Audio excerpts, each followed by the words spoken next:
अपन topic ले रहे हैं स्पेक्ट्रम। अब जरा सुनना, कल तक अपन क्या पढ़ चुके थे? ये nucleus, first cell, second cell, third cell, fourth cell, fifth cell. देखो कल अपन ने यह बात कही थी कि यहां इलेक्ट्रॉन नीचे से ऊपर जाता है तो ऊर्जा का अवशोषण करता है, ऊपर से नीचे आता है तो ऊर्जा का उत्सर्जन करता है। अब सुनो, ऊर्जा का उत्सर्जन या अवशोषण विकिरणों के रूप में होता है, जिनको हम विद्युत चुंबकीय विकिरण कहते हैं। विजिबल होती हैं, IR हो सकती हैं, ऐसे किसके रूप में होता है? वो विकिरणों के रूप में होता है। उन विकिरणों को यदि फोटोग्राफिक प्लेट पर अंकित कर लें तो जो चित्र प्राप्त होगा उसे ही अपन क्या कहते हैं? स्पेक्ट्रम कहते हैं। जनरली आपको बता दूं, इसके अंदर उत्सर्जन स्पेक्ट्रम पढ़ा जाता है, क्योंकि इसके अंदर प्राप्त रेखाएं हैं, उनसे अपने को कुछ पता चलता है, जबकि अवशोषण स्पेक्ट्रम में काले बैंड प्राप्त होते हैं, जिनसे अपने को इतना अधिक वो महत्वपूर्ण नहीं होते और इतनी अधिक महत्वपूर्ण जानकारियां नहीं मिलती हैं। इसलिए कौन सा स्पेक्ट्रम जनरली ज्यादा पढ़ा जाता है? यहाँ पे उत्सर्जन स्पेक्ट्रम। कौन सा स्पेक्ट्रम? उत्सर्जन स्पेक्ट्रम। तो लिखो, बोर के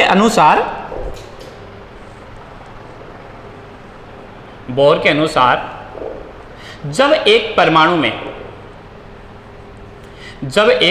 में इलेक्ट्रॉन निम्न कोश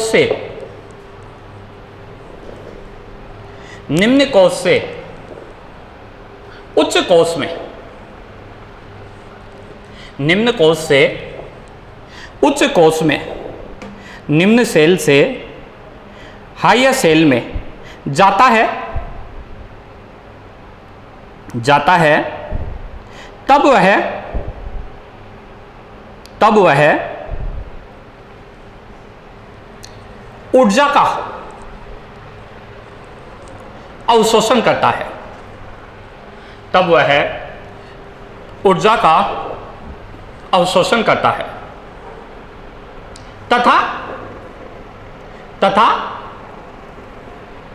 उच्च कोश से निम्न कोश में आता है तब वह ऊर्जा का उत्सर्जन करता है, ऊर्जा का उत्सर्जन करता है। ऊर्जा का उत्सर्जन या अवशोषण, ऊर्जा का उत्सर्जन या अवशोषण विद्युत चुंबकीय तरंगों के रूप में,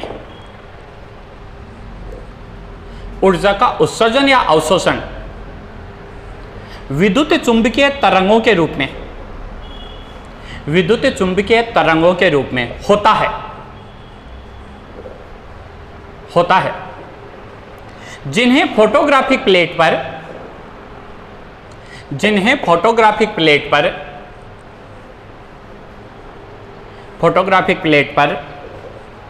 अंकित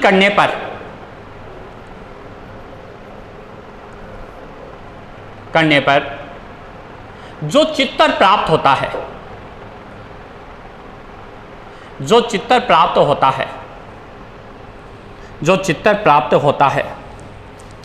स्पेक्ट्रम कहलाता है। जो चित्र प्राप्त होता है स्पेक्ट्रम कहलाता है। जो चित्र प्राप्त होता है स्पेक्ट्रम में कहलाता है। नीचे लिखो, उत्सर्जन के दौरान प्राप्त स्पेक्ट्रम, उत्सर्जन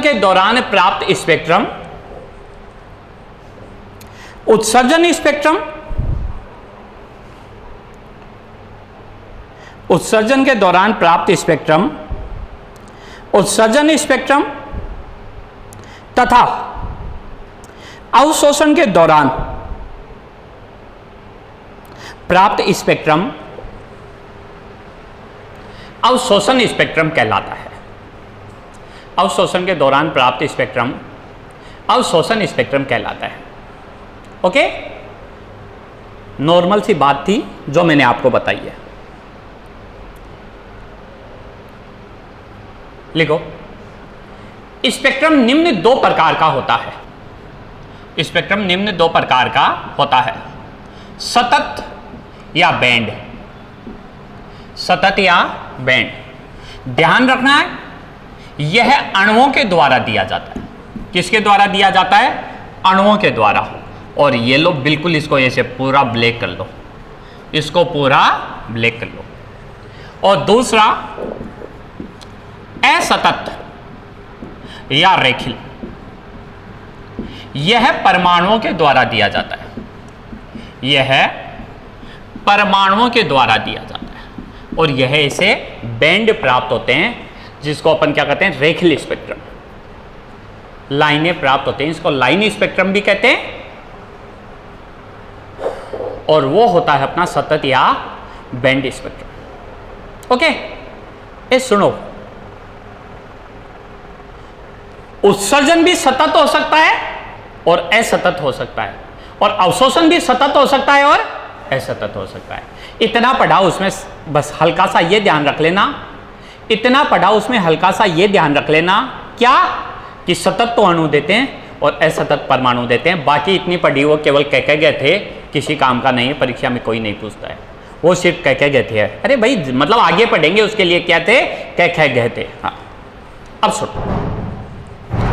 देखो, यह आपका first cell, first cell, second cell, third cell, fourth cell, fifth cell और फिर सिक्स सेल।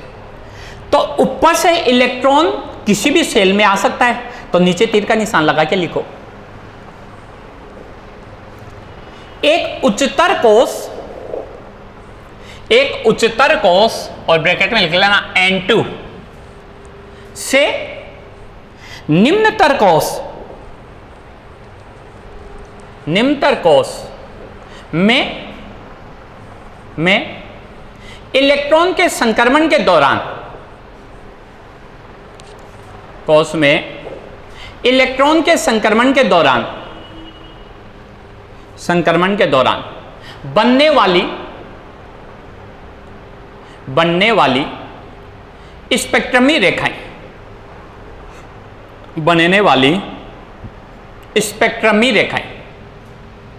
स्पेक्ट्रमी रेखाएं।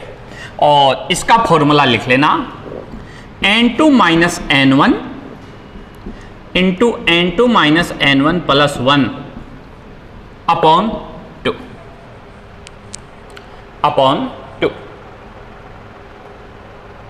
ओके, अब मेरा पहला सिंपल सा क्वेश्चन यहां लिखो। हाइड्रोजन परमाणु में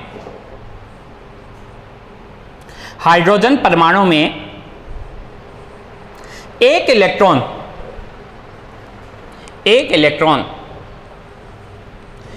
इलेक्ट्रॉन सातवें कोष से पहले कोष में आता है। एक इलेक्ट्रॉन सातवें कोष से पहले कोष में आता है। इसके दौरान बनने वाली कुल स्पेक्ट्रमी रेखाओं की संख्या होगी। बनने वाली कुल स्पेक्ट्रमी रेखाओं की संख्या होगी। कुल स्पेक्ट्रमी रेखाओं की संख्या होगी। सुनना भैया, 1 2 3 4 5 6 एंड दिस इज 7। ओके, सातवें से कौन से में ला रहा हूं? पहले में, तो वो तो गोलाकार है। इसके अलावा सुनना, देखना, this is 1 n equal to 1 पहला, ये दूसरा, तीसरा, चौथा, पांचवा, छठवां, सातवां। उस गोलाकार को मैंने ऐसे लिख दिया। अरे भैया, जो कक्षा में थे कल, ये सेल है और ऐसे ऊपर जाऊंगा तो ऊर्जा क्या होगी? इंक्रीज। ऊपर जाऊंगा तो ऊर्जा क्या होगी? इंक्रीज होगी। ऊपर जाऊंगा तो ऊर्जा इंक्रीज होगी। ओके, अब सुनो, देखो नीचे वाला कोष पहला हो और ऊपर वाला कोष चाहे कोई सा ही हो, ये लो 7वां, 6वां, 5वां, 4था, ये आपका 3rd, 2nd ये। ओके, तब यहां जो रेखाओं की श्रेणी प्राप्त होगी उसको बोलेंगे अपन कौन सी? लाइमन श्रेणी। इसको कौन सी श्रेणी बोलेंगे? लाइमन। आराम से सुन लेना, फिर इससे मैं आपको बहुत सारे क्वेश्चन पूछूंगा, आराम से सुन लेना। इससे जो श्रेणी बनी वो कौन सी बनी है? लाइमन श्रेणी। फिर अगली सुनना, ऊपर वाला सेल कोई सा ही हो लेकिन नीचे वाली कौन सी होनी चाहिए? 2nd। तब जो श्रेणी बनेगी उसको कहेंगे अपन कौन सी? बामर। ऊपर वाला कोई सा ही हो, नीचे वाली कौन सी होनी चाहिए? 3rd होनी चाहिए, तो इसको बोलते हैं लाइमर बामर पार्सन। ऊपर वाला कोई सा ही हो, नीचे वाला ये है, तो इसको बोलते हैं क्या? ब्रैकेट। ऊपर वाला कोई सा ही हो, ये वाला ये हो, तो बोलते हैं क्या? Fund. And this is Humphrey. अरे ओके, अरे सुना है आपको? ये सुना है ना? इतना आप जानते हो। ओके, अब इधर सुनना, देखो मतलब 7वें से पहले में आता है, मतलब वो 7वें से संक्रमण कर रहा है। ओके, तो संक्रमण वो कितने प्रकार से कर सकता है? देखो, हो सकता है वह 7वें से सीधा पहले में आए। ओके, हो सकता है वह 7वें से 6वें में आए, और 6वें से क्या आए? पहले में आए। यह आपकी क्या हो गई? प्रायिकता हो गई। तो आपको लगता रहा है कि ये 7वें से नहीं है, 6वें से भी तो आ रहा है, दूसरे में भी तो आ रहा है, तीसरे में भी तो आ रहा है। नो, ये टोटल यहां पर क्या है? आने की संभावनाएं है। और मैंने 7वें से पहले का क्वेश्चन दिया तो आपको क्या कहा? कितनी लाइंस बढ़ेंगी? 21। तो इनको गिनो, 1 2 3 4 5 6 7 8 9 10 11 12 13 14 15 16 17 18 19 20 21। आपको ये लग रहा है कि ये यहीं रुक गया, लेकिन ये यहां से फिर यहां से भी तो ऐसे आ सकता है। कोई जरूरी है क्या 7वें से पहले में आएगा? 7वें से तीसरे में भी आ सकता है, तीसरे से पहले में आ सकता है, तीसरे से दूसरे में आ सकता है, दूसरे से पहले में। तो टोटल यहां संभावनाएं हैं वो इतने टाइप की हैं, और यहां टोटल संक्रमण होंगे वो कितने टाइप के होंगे? 21 टाइप के संक्रमण होंगे। ओके, और जितने संक्रमण होंगे उतनी ही यहां पर स्पेक्ट्रमी रेखाएं बढ़ेंगी। ओके, अब सुनिए, अब मैं अगली बात आपको क्या बोल रहा हूं।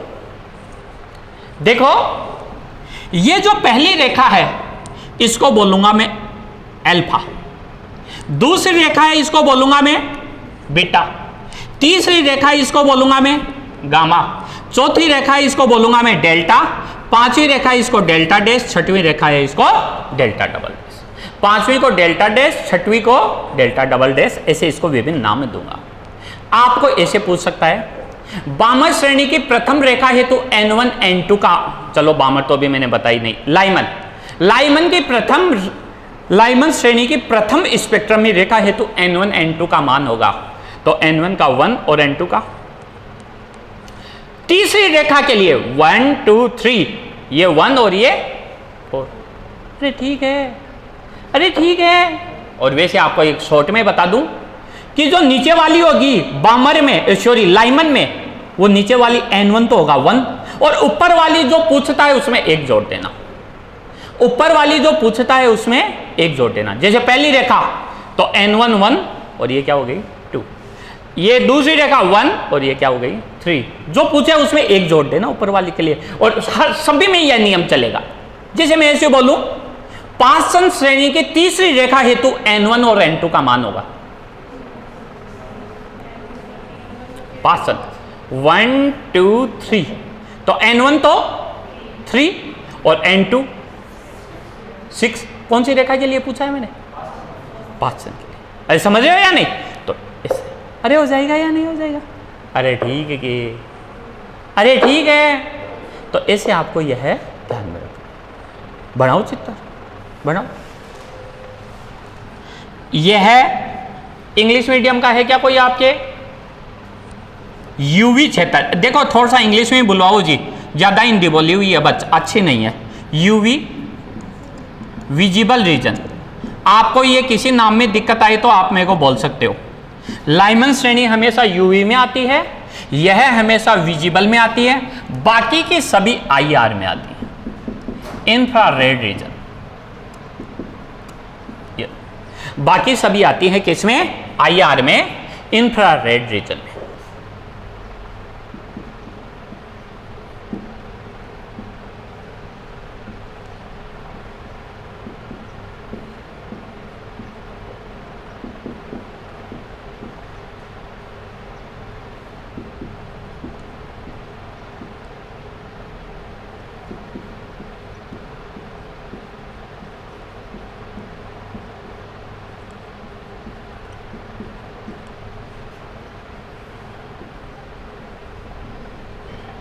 ये मैं समझा चुका हूं, आप इसको उतारो।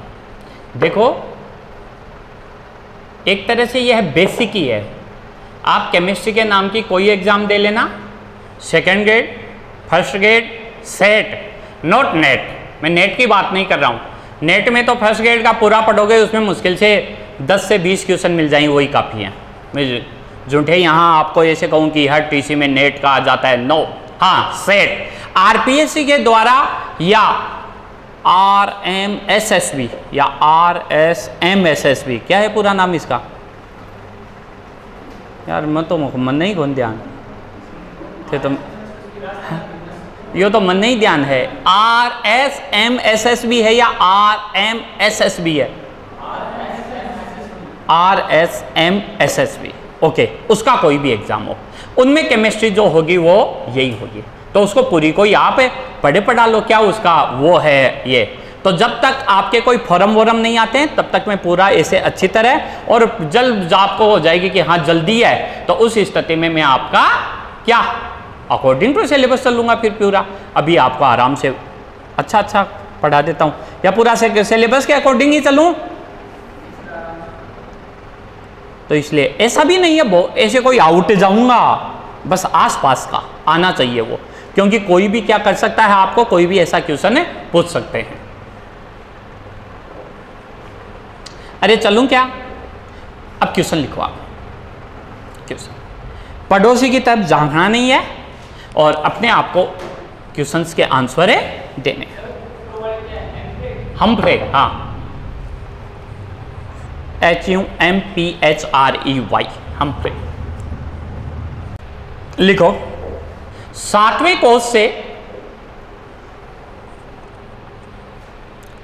से पहले कोष में, 7वें कोष से पहले कोष में इलेक्ट्रॉन के संक्रमण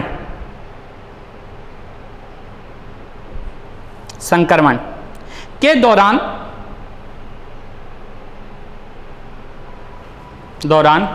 इलेक्ट्रॉन के सॉरी क्या बोला मैंने? कोष में इलेक्ट्रॉन के संक्रमण के दौरान बनने वाली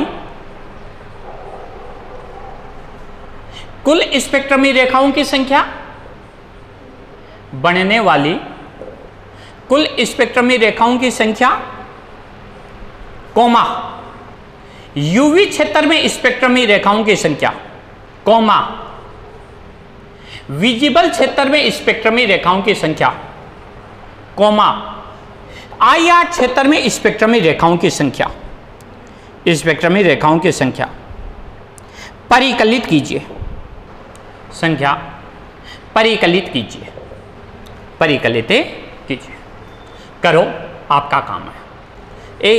इस चित्र को नहीं देखना है क्योंकि ये तो सामने बना हुआ है, इसलिए चित्र को नहीं देखना है। या चलो चित्र को देख लो, आपको एक बार देख लो, अलाउ। Okay, time over. सुनिए इधर, आपने ये बना लिया था, ये बना लिया था ना, ये तो इस चित्र के पास ही बना लो, इससे संबंधित बात ही तो थी। जल्दी खींचो काम को। देखो सुनो इधर, 7वें से कौन से में आ रहा है? पहले में। अब आपको कुछ, ये तो सामने चित्र है, इसलिए 7वें से पहले में आता है, तो लाइमन में कितनी बनेंगी? 6। लाइमन का मतलब यूवी क्षेत्र। विजिबल में ओके। अब मैं आपको एक ट्रिक बताता हूं, कौन से में आ रहा है? 7वें से पहले। तो सुनो, लाइमन 7वें से 1 घटा दो, कितनी आएगी? 6। लाइमन के बाद में बामर 7वें से कितने घटा दो? 2 घटा दो, 5। या फिर एक काम करो, ये तो मिल ही गई, इनमें एक एक कम करते जाओ। पासन, फिर ब्रैकेट, फिर फंड, और फिर हम। ओके, अरे एग्री? 4 3 2 1। ए इधर सुनना, this is UV, this is visible, and this is IR. IR total कितनी हो गई? 4 3 7 2 9 1 10। हो गया हिसाब किताब कंप्लीट। ओके, बता दो, चित्र की जरूरत नहीं पड़ेगी ना।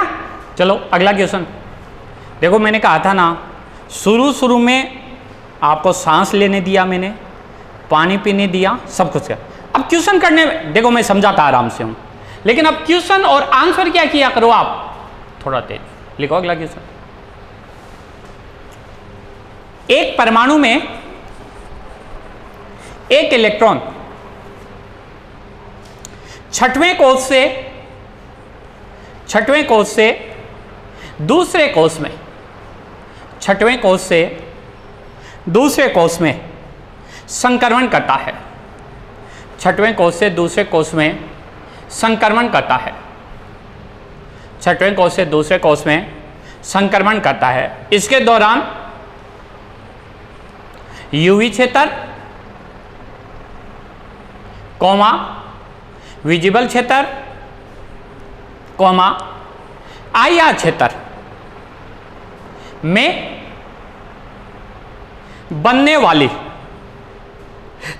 स्पेक्ट्रमी रेखाओं की संख्या में बनने वाली स्पेक्ट्रमी रेखाओं की संख्या होगी।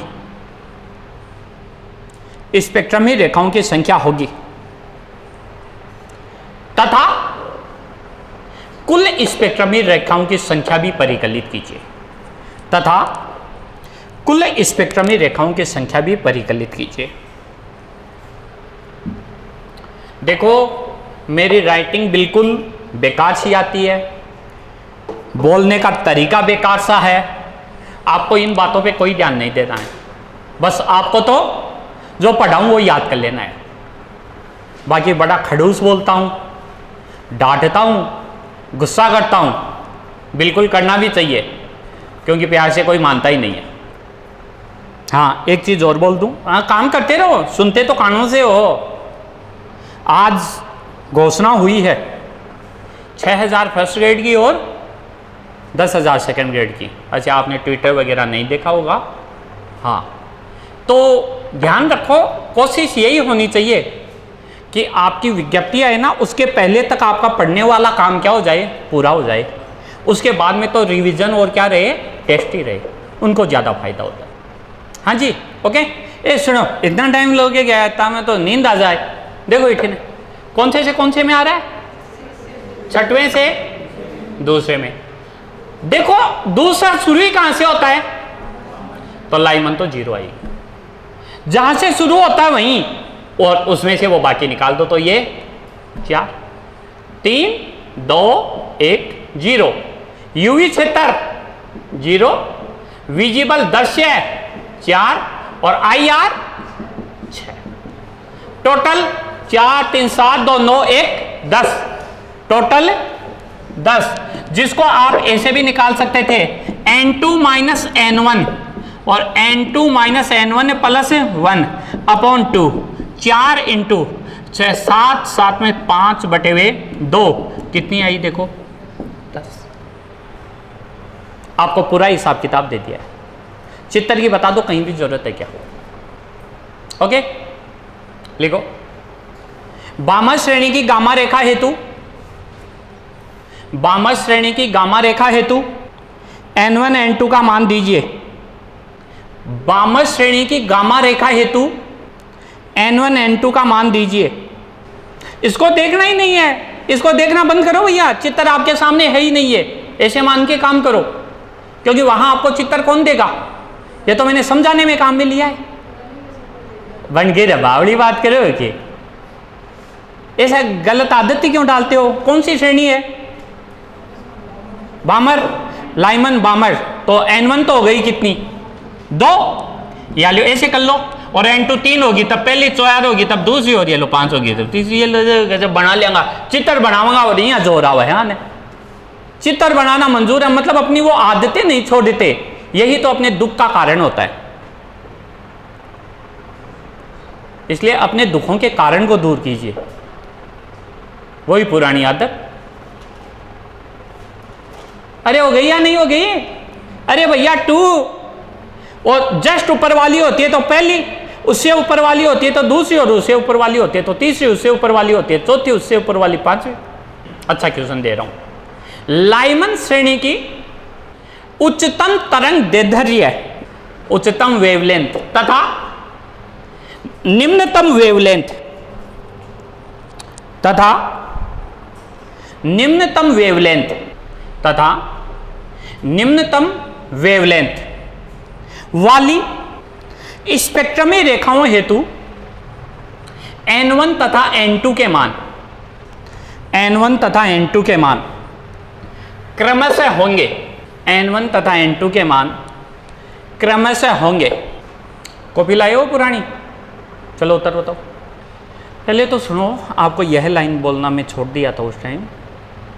ये पहला सेल है, ये दूसरा है, ये तीसरा है, ये चौथा है। नीचे से ऊपर जाते हैं तो एनर्जी बढ़ती है, लेकिन कल मैंने बताया था आपको एनर्जी तो बढ़ती है ऊपर की तरफ जाते हैं तब, ठीक है, और एनर्जी गैप सबसे ज्यादा रहता है पहले दूसरे, इसलिए मैंने ये गैप सबसे ज्यादा रखा है। और ये गैप उससे कम, ये गैप उससे कम, ये गैप उससे कम, ये गैप उससे कम, ये उससे कम, उससे कम। कल बोला था या मैंने? E2 - E1 is greater than E3 - E2, E3 - E2 is greater than E4 - E3, ऐसा, इसलिए ये गैप जाता है। ओके, ऐसे सुनो, पहले मैंने लाइमन की बोल रही ना, तो सुनना लाइमन पहली रेखा, this is n1 and this is n2। n1 अपने को पता है 1 होगा और n2 क्या होगा? 2 होगा। तो यहां एनर्जी गैप सबसे ज्यादा है। अरे इसकी ओ श्योरी सबसे कम है एनर्जी गैप, श्योरी, अरे यार श्योरी, अरे एनर्जी गैप सबसे कम है। अरे यार दूसरे में एनर्जी यहां से लेके यहां तक है, तो एनर्जी ये अधिक है या ये अधिक है? वो अधिक है, तो अन्य रेखाओं की एनर्जी ज्यादा है और इसकी एनर्जी कम है। एग्री? एनर्जी कम तो लेमडा अधिकतम। अरे हो गई या नहीं? तो जब n1 और n2 होगी तो लेमडा क्या होगी? मैक्सिमम, और एनर्जी पूछ लेता तो मिनिमम। एनर्जी क्या होगी? मिनिमम, और लेमडा क्या होगी? मैक्सिमम। अरे पहले समझ लो फिर लिख लेना। अरे ओके, और अब एक मिनट आओ, 7वीं से पहली में, 7वीं से पहली में आओ, एक मिनट। तो 7वीं से पहली में आओगे तो एनर्जी अधिकतम, तो लेमडा न्यूनतम। अरे क्योंकि E बराबर क्या होता है? HC upon lambda. तो एनर्जी अधिकतम तो लेमडा न्यूनतम। तो ये मैंने कोई ठेका थोड़ा दे रखा है 7वीं का ही, तो यहां मैं बोलूंगा n1 तो 1, और ये क्या हो जाएगी? n2 infinite. तब लेमडा क्या रहेगी? मिनिमम, और एनर्जी क्या रहेगी? मैक्सिमम। ऐसे हट, ये तो समझाने की बात।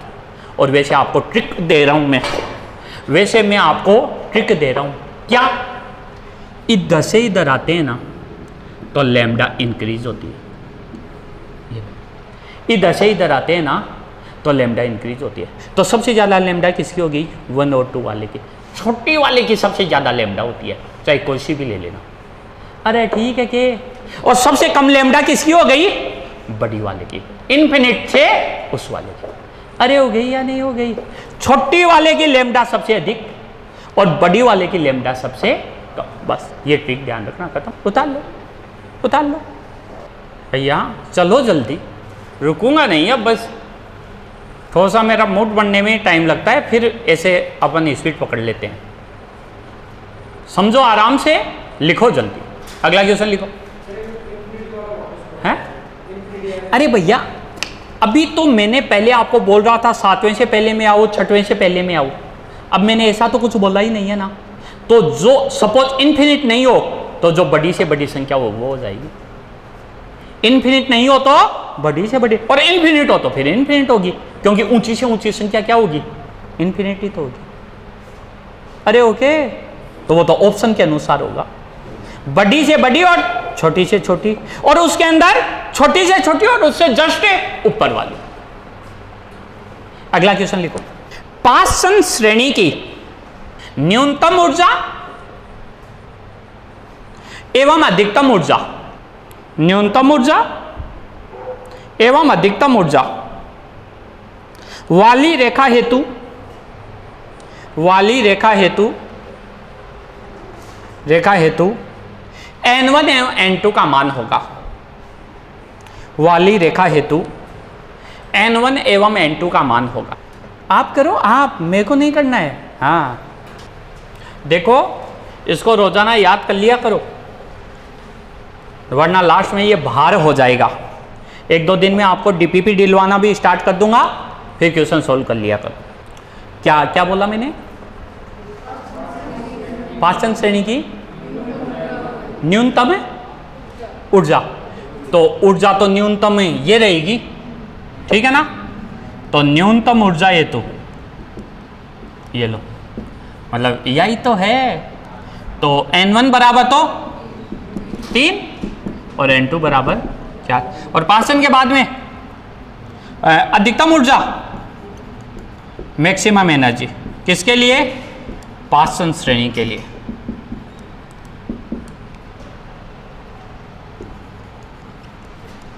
मैक्सिमम एनर्जी में क्या आएगी? n1 बराबर 3 और n2 बराबर इन्फिनिट। और अगर ऑप्शन में इन्फिनिट नहीं हो तो जो मैक्सिमम संख्या होगी वो।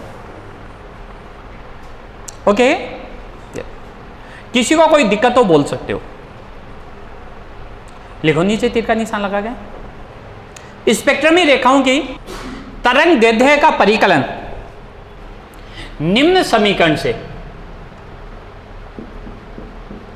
किया जाता है।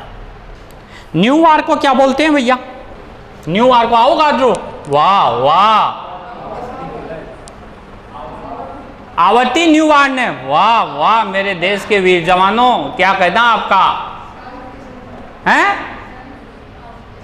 काउंटी संख्या, शाबाश, तरंग संख्या बोलते हैं। मैं वही चीज पूछता हूं जो पहले लिखवा चुका हूं। इसका मतलब घर जाके नील भाई नील काम है, आपकी फीस जमा करवाता हूं तो 4 मिनट लगेगा और पढ़ोगे। समझ गए आप मेरी कहानी?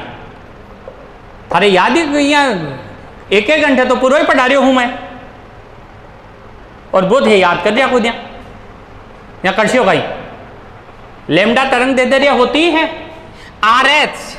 What is RH? रिडबर्ग स्थिरांक। रिडबर्ग स्थिरांक की वैल्यू होती है कितनी? 109 677 cm इनवर्स, 109 737 cm इनवर्स। ये प्रैक्टिकली एंड थ्योरेटिकली होती है, और न्यूमेरिकलों में इसका वो गणना आसानी से हो जाए, इसलिए ये काम में ले लेते हैं। ओके, न्यूमेरिकल में गणना आसानी से हो जाए, इसलिए आप तो 109 700 याद रख लेना। 737 और 677 ये एक्सपेरिमेंटल एंड थ्योरेटिकल वैल्यूज हैं, और न्यूमेरिकल में अपन 109 700 ले लेते हैं। जेड क्या है? परमाणु क्रमांक। जेड क्या है? परमाणु क्रमांक। N1 निम्न कोश है, N2 उच्च कोश है। N1 लोअर सेल, निम्न कोश और N2 उच्च कोश। हाँ भैया क्या हुआ, बोलो। ओके, लिखिए क्वेश्चन। बामर श्रेणी की बीटा रेखा की, बामर श्रेणी की बीटा रेखा की तरंग दैर्ध्य होगी, बामर श्रेणी की बीटा रेखा की तरंग दैर्ध्य होगी। इस टाइप का ऑप्शन दे रहा हूं, करना आपको है। या चौथा ऑप्शन खाली रख लेता हूं, इनमें से कुछ नहीं होगा तो जो आंसर आएगा वो लिख देंगे।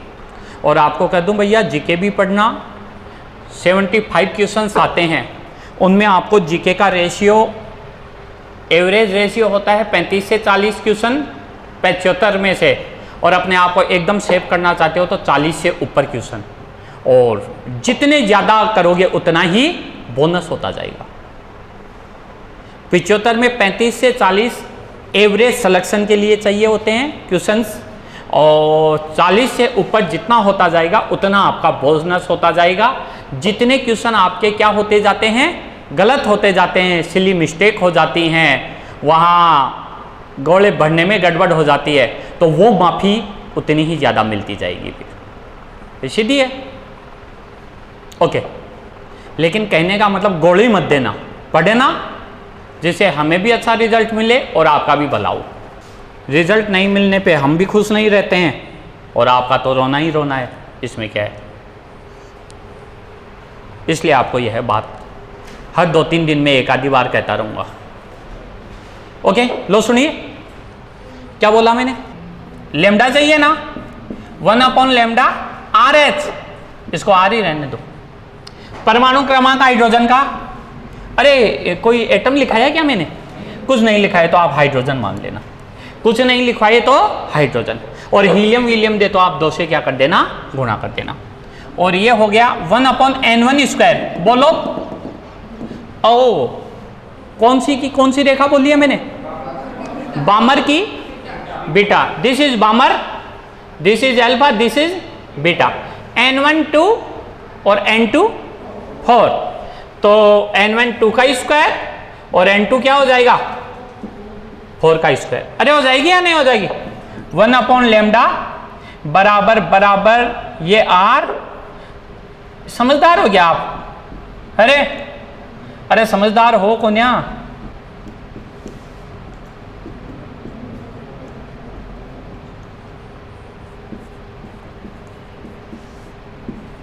बी और डी सेम ही है क्या, सेम नहीं है ना।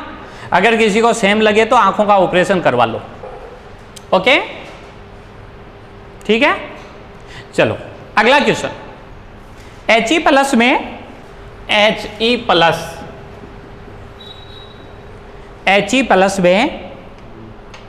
एक इलेक्ट्रॉन तीसरे कोश से, एक इलेक्ट्रॉन तीसरे कोश से पहले कोश में, तीसरे कोश से पहले कोश में संक्रमण करता है। इस संक्रमण के दौरान उत्सर्जित होने वाली, इस संक्रमण के दौरान उत्सर्जित होने वाली विकिरणों की, उत्सर्जित होने वाली विकिरणों की तरंग दैर्ध्य होगी। इसी प्रकार के ऑप्शन है 3/5, 3/4, समथिंग इस टाइप के, इसी टाइप के ऑप्शन है। ये लो, उत्तर आएगा उसको मैं चौथा बना दूंगा। बस चक्कर तो यही है, ऊपर R नीचे R और कुछ संख्या चेंज हो जाएगी। उत्तर आएगा उसको मैं चौथा ऑप्शन बना दूंगा। देखना ये क्या पूछा मैंने इस बार आपको, नहीं तरंग दैर्ध्य ही पूछी ना। हाँ, तो 1/λ इक्वल टू RH, तो R ही रहेगा, Z 2 का स्क्वायर। N1 क्या है जी, किसकी पूछी है, तीसरे से पहले में, तो 1 का स्क्वायर माइनस 1/3 का square. 1 upon lambda equal to 8.4, this is 9 minus 1, this is R.4.8 upon 9, 32। Are you agree? ये मैंने आपका स्पेक्ट्रम। हाँ, तो मैं ये कह रहा था आपको, पिछली क्लास में मैंने आपको बोर मॉडल बताया था। ओके, अब उससे आगे की बातें तो लगाओ टॉपिक, बोर कक्षा की त्रिज्या। बोर कक्षा की त्रिज्या, देखो यहां आपको सीधा सूत्र पूछ सकते हैं, निम्न में से बोर कक्षा की त्रिज्या है या परमाणु के कक्षा की त्रिज्या है, ऐसा आपको सीधा पूछ सकते हैं। तो इसलिए या तो 3 लाइन का है, डेरिवेशन निकाल लेना, या सीधा याद कर लेना। लिखो, बोर की प्रथम अवधारणा से, बोर की प्रथम अवधारणा से, बोर की प्रथम अवधारणा से, हाँ प्रथम अवधारणा क्या थी? थ्योरी नहीं, समीकरण। देखो नहीं पढ़ोगे ना तो मैं भगा दूंगा, खड़ूस हूं 1 नंबर का, ये समझ लेना। हाँ, पढ़ाता आराम से हूं, याद नहीं करने पे बेकार आदमी उतार जो पीछे पर है। हाँ लिख दी मैंने, हाँ उतार। मैं तो ये देख रहा था कि आपने याद की या नहीं की। आज आपको पता हो तो घोषणा हुई है 10,000 सेकेंड ग्रेड और 5,000 फर्स्ट ग्रेड की during the rally of Vallabh Nagar elections, उसके अंदर। तो आप तो यही कुछ, आप तो ईश्वर से ये कहो कि विज्ञप्ति आपका आधा सिलेबस हो जाए उसके बाद में आए, अन्यथा आपसे लाइनें ही नहीं पढ़ी जाएंगी। आपको पहले बता देता, लाइन सिलेबस की लाइन है ना, वो रीडिंग ही नहीं लगेगी। इसलिए आप ऐसे मत सोचना हम इतने से ही हैं, धीरे धीरे लास्ट में जाते तो कमरों में जगह नहीं मिलती है। तो कोशिश यही करो कि इसको डेली की डेली क्या करना शुरू कर दो, याद करना शुरू कर दो, औरों से प्लस में रहोगे। ओके, पहले लिखो, बोर की द्वितीय अवधारणा से, बोर की द्वितीय अवधारणा से, ये सुनना क्या थी द्वितीय अवधारणा? MVR equal to NH upon 2π। ये सुनना, V equal to NH upon 2π MR। Equation number 2। मैं कुछ नहीं करूंगा, 2 से V की वैल्यू उसमें रखो और काटा पीटी करके मेरे को R की वैल्यू बता दो। आपको करना है जो कुछ करना है।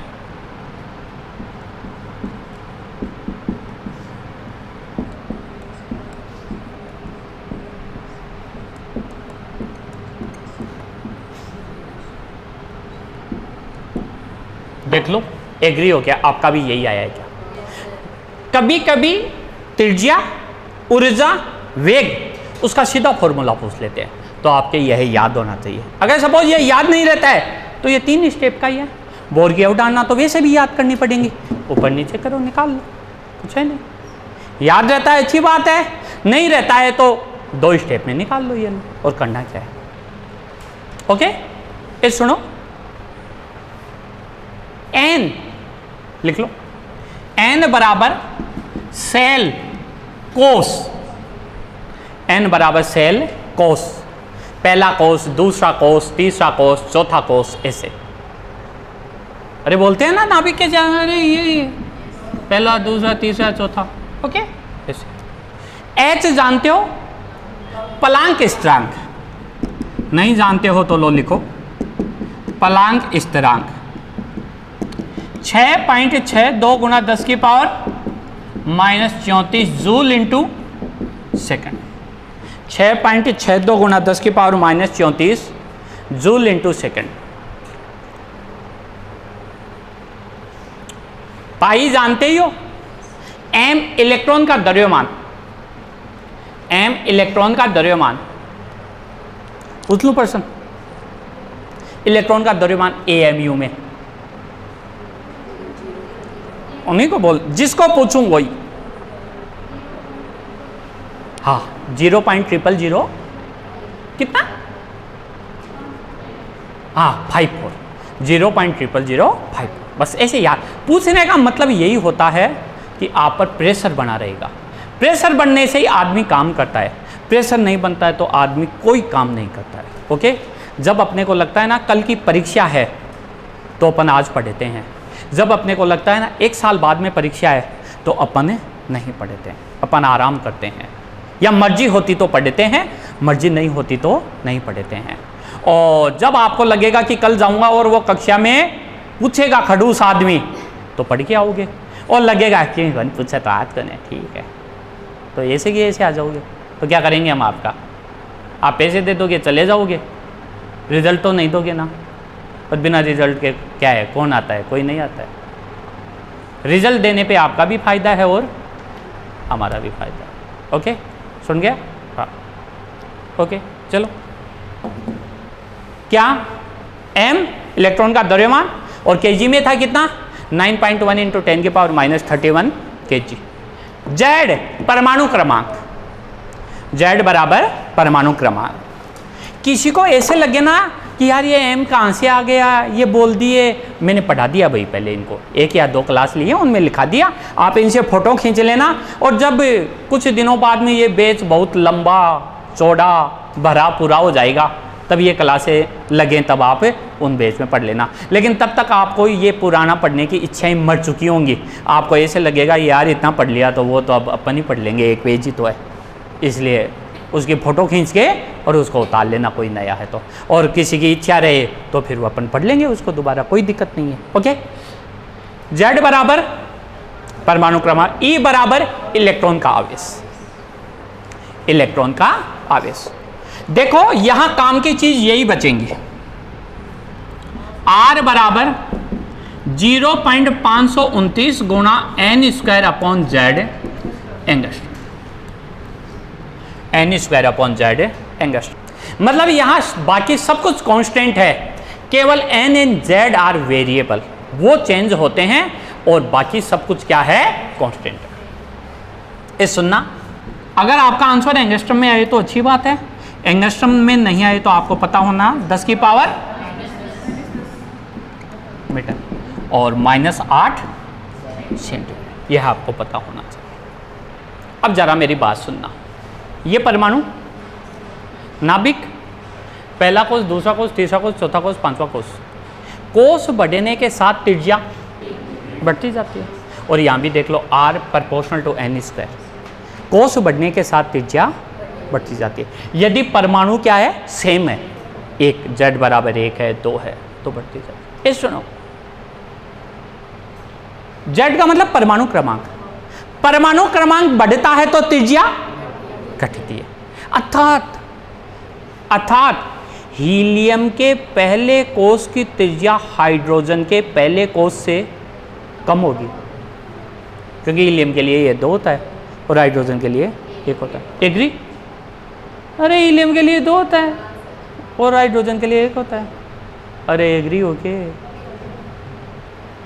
पहली लाइन लिखो, पहली लाइन ही लिखो, क्योंकि मैं लाइन बोलूंगा तो वो शुरू वाली भूल जाओगे, लास्ट वाली याद रह जाएगी, और लास्ट वाली बोल जाओगे तो शुरू वाली, इसलिए कॉपी में लिखवा के ही आपसे बोलता हूं। लिखो, एक परमाणु हेतु या एक परमाणु में, कुछ भी कर सकते हो, हेतु या में, कोषों की संख्या बढ़ने के साथ, कोषों की संख्या बढ़ने के साथ त्रिज्या बढ़ती जाती है, त्रिज्या बढ़ती जाती है। कोषों की संख्या बढ़ने के साथ त्रिज्या बढ़ती जाती है। नीचे लिखो, परमाणु क्रमांक बढ़ने के साथ, परमाणु क्रमांक बढ़ने के साथ समान कोष की त्रिज्या घटती है। अब एक क्वेश्चन लिखो, निम्नलिखित में सत्य है, सत्य है, पहला ऑप्शन He प्लस के आप उसकी तरफ मत देखो, आपको तो जो बोल रहा हूँ वो लिखो। He प्लस के, हाँ देखो यहाँ जितने भी क्वेश्चन कराऊंगा वो मैं He प्लस या Li प्लस 2 के कराऊंगा, क्योंकि बोर मॉडल एक इलेक्ट्रॉन स्पीशीज पर लागू होता है। तो अगर सपोज कभी मेरे मुंह से हीलियम भी निकल जाए ना, तो आप समझ लेना उसका मतलब क्या है, He प्लस की बात कर रहा हूं मैं। लिथियम भी निकल जाए तो Li प्लस 2 के, क्योंकि बोर मॉडल किसके लिए लागू होता है, एकल इलेक्ट्रॉन स्पीशीज के लिए, वन इलेक्ट्रॉन स्पीशीज के लिए। ओके, तो क्या बोला मैंने, He प्लस के प्रथम कोष की त्रिज्या हाइड्रोजन के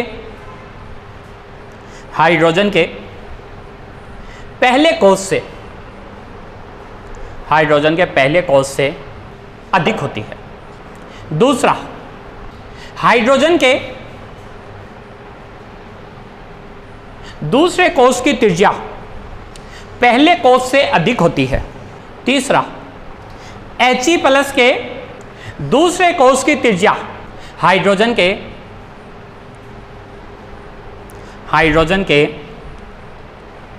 पहले कोष के बराबर होती है। करो पता करो, लगाओ दिमाग में। Okay, time over. अभी 10 देखो, R बराबर 0.529 इंटू n स्क्वायर अपॉन,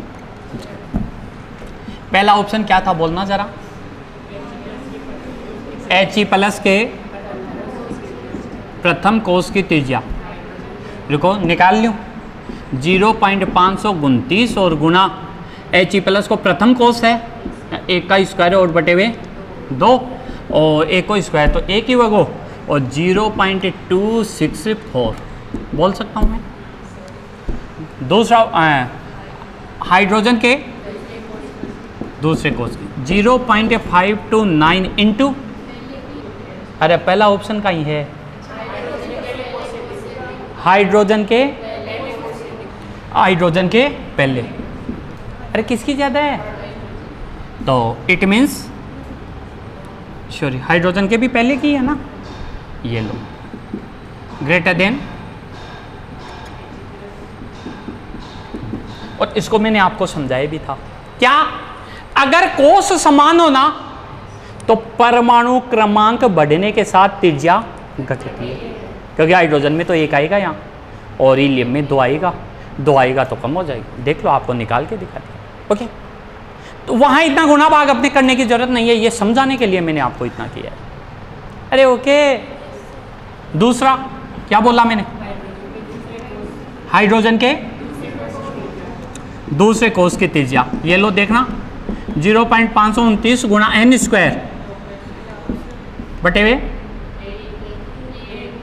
1,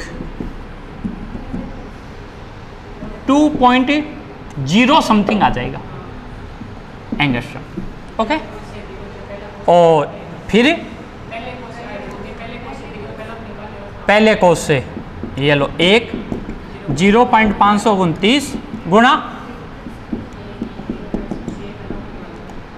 29, कौन बड़ा ये, तो ये लो RH2 ग्रेटर देन, अरे है या नहीं है, और ये याद दिख भी रखा है कि हाइड्रोजन ही हाइड्रोजन है, और n की वैल्यू बढ़ेगी तो r की वैल्यू क्या होगी, बढ़ेगी।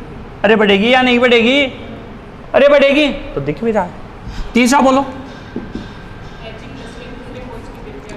He प्लस के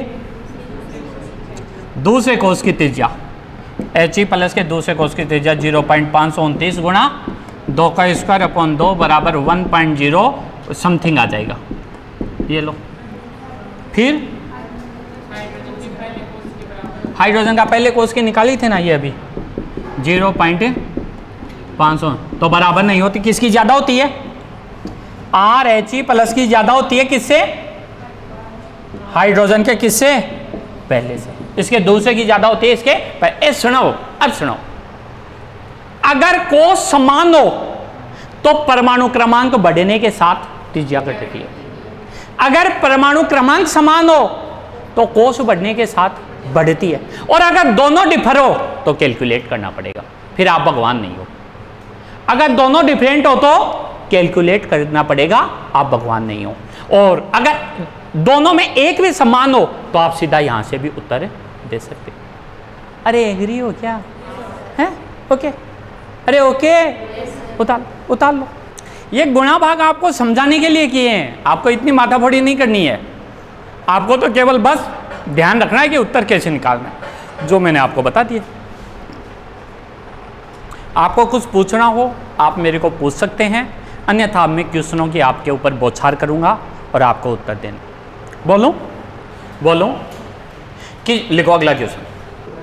हाँ, कोष तो होंगे ही, कोष तो दूसरा तीसरा सारे ही होते हैं। ये लो, नाभिक पहला, दूसरा, तीसरा, चौथा। इलेक्ट्रॉन पहले में है, ये दूसरे में भी जा सकता है एक्साइटेड होके, तीसरे में भी, चौथे में भी, पांचवें में भी, छठे में भी एक्साइटेड होके तो जा ही सकता है ना, इसलिए ओके। एक्साइटेड होके यह दूसरे, तीसरे, चौथे, पांचवें, छठे किसी में भी जा सकता है, तो कोष तो है ही। ओके, हाँ, चलें क्या? कहीं आप सोचो कि इलेक्ट्रॉन तो पहले में ही है, दूसरे की क्यों पूछ ली, गलत हो गया, बोनस मिलेगा, कुछ नहीं मिलने वाला है। हाँ, सोल्व करना है। ओके, हाँ, अगला लिखो। किसी परमाणु के पहले, दूसरे, तीसरे, चौथे, किसी परमाणु के first, second, third, fourth, first, second, third, fourth cell, कोषों की त्रिज्याओं का अनुपात होगा, की त्रिज्याओं का अनुपात होगा। क्योंकि किसी परमाणु कोई भी हो सकता है, हाइड्रोजन, तो ये तो कांस्टेंट है। पहला कोष होगा तो 1 का स्क्वायर, तो 0.529 गुणा 1। दूसरा होगा तो 0.529 गुणा 4, 2 का स्क्वायर। तीसरा होगा तो 9, चौथा होगा तो 16। तो 0.529 तो सब में बराबर है ही, तो क्या आ जाएगा? 1, 4, 9, 16। फिर गणित लगा दो, 25, 36। अरे ओके, अगला क्वेश्चन। किसी परमाणु के, देखो प्रॉब्लम हो अभी बोल लेना, कोई दिक्कत नहीं है, आप पूछ लिया करो, पूछने के लिए मनाही नहीं है। ज़्यादा से ज़्यादा क्या होगी, आप ऐसे सोचोगे मेरी इंसल्ट हो जाएगी, हो जावा दे तो वैर कहीं हो जासी। अरे वैर कहीं हो जासी हैं, कहीं हो जासी वैसी तो भाई थे तो थारा मन में मान रहा हो, मेरे का नहीं सुन तो नहीं याद को नहीं, क्योंकि मेरी तो खुद की गणी होगी यहाँ जका की हो जाए, वो तो दूसरा की कंड मानोगी कि को नहीं अभी समझा, तो मेरे का नहीं सुन तो होनी को नहीं है। अब बच्चा है साथ आना का नहीं सुन तो हो जावा तो ये थारे कटेशी काम आवेगा, थे पढ़े चलिया जाओगा या आपका घर चल जाएगा, फिर आने खबा को मुझको कोई कौन मिलेगा कि ते इंसल्ट भी है। अरे खबा कोई मुझको कौन मिलेगा, खत्म कहानी।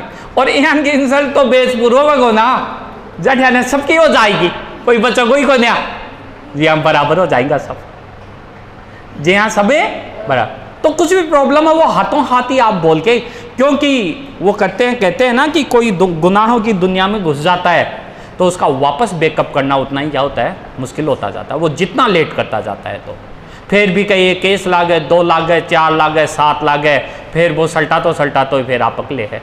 तो इसलिए आज थारे एक प्रॉब्लम है, फिर काल में 2 स्टार्ट हो जाएंगी, फिर 4 हो जाएंगी, 6 हो जाएंगी, फिर यहाँ सोचा को यार अब तो कहीं अब तो अगली सेकंड ग्रेड में ही पूछांगा, यहाँ को काम मत कर। अरे ठीक है ना, तो कोई दिक्कत हो तो हाथों हाथ ही क्या कर लेना, पूछ लेना। ओके, अगला लिखो। किसी परमाणु के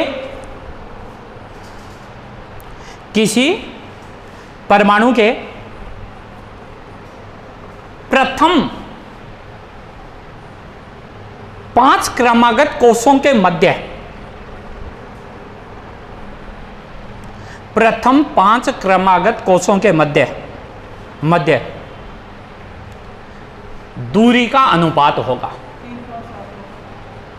दूरी का अनुपात होगा। और यही ऑप्शन,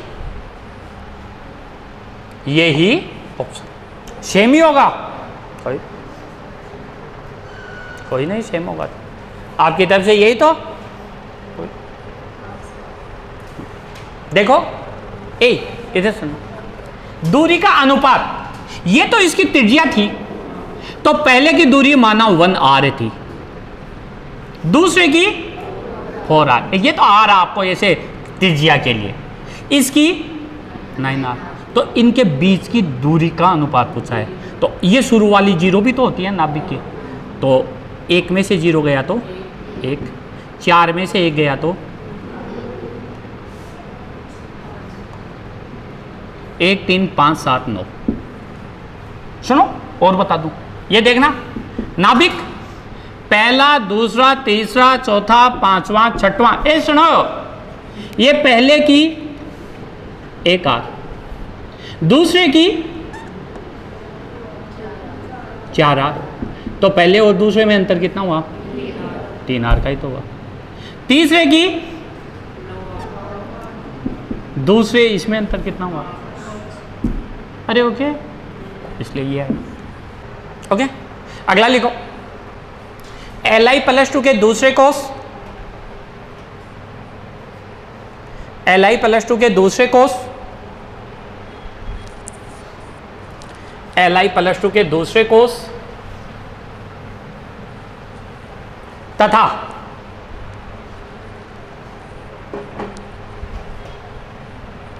Li + 2 के दूसरे कोस तथा Li + 2 के दूसरे कोस तथा He + के पहले कोस,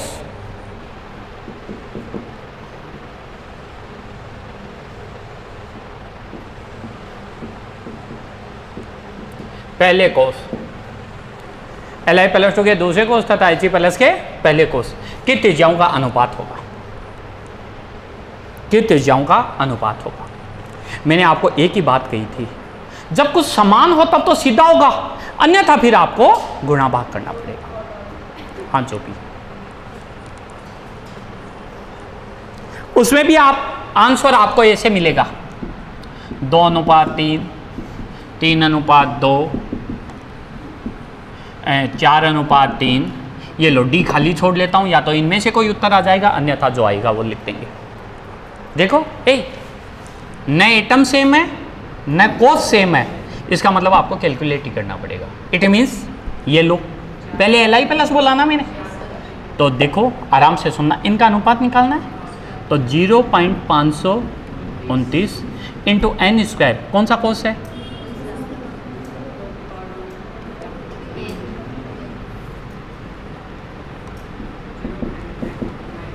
देखो कभी भी अनुपात का क्वेश्चन आए ना, तो इस 529 को खा जाना, ये किसी काम नहीं आएगा, कट जाएगा, ध्यान रखना। किसी भी एक एटम का क्वेश्चन आया तो इसको रखना, अन्यथा यह कट जाएगा। आपको प्रॉब्लम हो तो रख लेना, ये तो कट जाएगा। ओके, कोई दिक्कत नहीं। ओके, पहला कोस है ना, ये तो कैंसिल आउट, दिस इज 4/3 गुणा 1 और दिस इज 2, 8/3। It means 8/3। अरे चालांगे, अगला क्वेश्चन लिखो। हाइड्रोजन के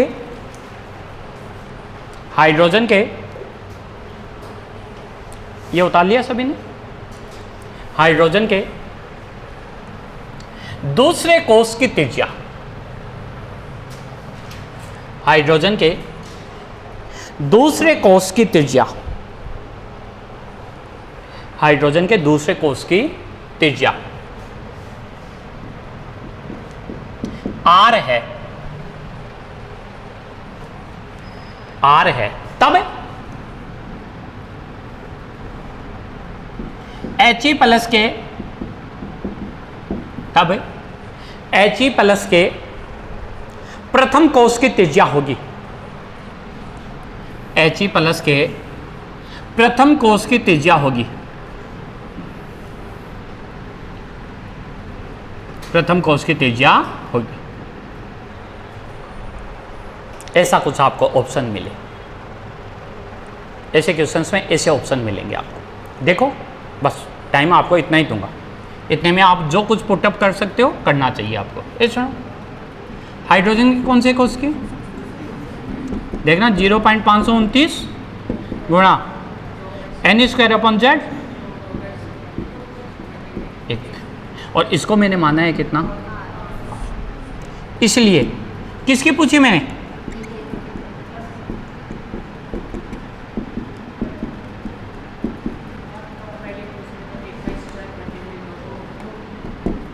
इतना गुणा इतना बराबर ये, तो इतना बराबर के, सुनो देखो, चूंकि इतना बराबर ये तो इतना बराबर के, तो आर बटे वे